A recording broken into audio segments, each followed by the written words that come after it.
We are excited to have Ran Cummings, the president of Midtown Neighborhood Association. He is here to give us all the details on Springfield's old-fashioned 4th of July parade and celebration. And Ran, can you already believe it's like 3-4 days away? When is the 4th of July? It's Thursday, which seems shockingly close because Right. there's always so much to do to get the parade ready. We've been on it for months, but obviously these last few days are very busy. Yeah. I bet. So first and foremost, can you tell us about the Midtown Neighborhood Association and what you do? Yes, the Midtown Neighborhood Association is one of the many neighborhood associations found throughout the city of Springfield. I am the president for the last couple of years. I have been a member for several. We basically just try and take care of the neighborhood as best we can. We try to, first and foremost, make sure that we are organized as a community, that we have good communication, that people, if they have problems that come up within the neighborhood, that they have somewhere to go, a mechanism to communicate with the city. And then we do things like cleanups. We have our Victorian Homes Tour at Christmas time, and the 4th of July parade is one of the biggest things we do. It is the city's technically main principal 4th of July parade that we've now done for 33 years. We Holy had cow. 2 years off in the pandemic, but otherwise we have been at it for over 3 decades and intend to do it for many years to come. That's awesome. So, well, speaking of, I mean, 33 years in the going, I guess you could say. So, tell us about the 4th of July parade celebration and when it starts and how people can get involved. Well, it is a parade that starts at 10 a.m. The lineup forms basically on Drury campus. And it comes out of Drury onto Central and then winds its way through Midtown all the way up to Washington Park. It takes about an hour to get it all through, and we'll have the Victorian Ladies Marching Drill Team that you see there on the screen. We'll have a color guard, obviously. We'll have representatives from the fire department there. We'll have a nice big fire truck in the parade. We'll have lots of classic, antique cars.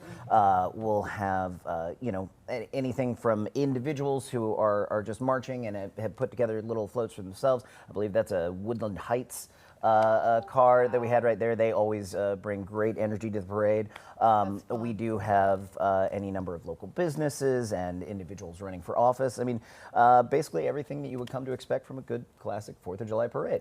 That's awesome. So what would you say makes it classic, old-fashioned? Because I'm all about nostalgia. Like, take me back to the good old days. Well, we are a historic neighborhood unto ourselves, and so what you have throughout the entire parade route is some of the best old architecture, the best classic architecture that you can find in all of Springfield. I'm, of course, enormously biased. There are many wonderful neighborhoods throughout the city. But, I mean, my house that I live in myself is 127 years old this year. And so, just having that sort of older architecture, the old growth trees and everything else as the backdrop for this very, again, sort of quintessential 4th of July celebration that will have, basically kids out there having a good time, lots of red, white, and blue. You'll have candy, you'll have music, all the things that you would want one way or another. For sure. Yeah. Okay, so if people want to be a part of the parade, are you still accepting applications? We are. We've got, since we've got a couple days left, we do have a very full parade slate this year, and we're very pleased with that. But if people would like to sign up, they still can. They can send us an email at midtown.sgf@gmail.com. Again, that's midtown.sgf@gmail.com. And basically just, if you want to be a part of it, we're happy to have you, whatever capacity you'd like to be involved. And we do have volunteers for the neighborhood, but if for some reason you're like, I just want to jump in and help out with a parade, please send us that email. We are happy to put your hands to work. 100%. Love it, love it. I know, that's one of my favorite things. You brought up nostalgia, and then just the location, looking at those pictures. Oh, I mean, it just makes you want to go out and sit and just cheer on the people that are going through the parade. And so what's your favorite thing, like when you're thinking, okay, this is the one thing? Well, one of my favorite elements that we've been able to incorporate the last couple of years, there is an organization called Seasonal Trains, and basically this is an individual who has made a train out of a riding lawnmower and some 16 wagons. And so they come and they do the parade, and it's great. But then they post up when we get to Washington Park. So that's where the parade ends, is the historic Washington Park, and we'll be there from 11 to 1. We'll have our celebration.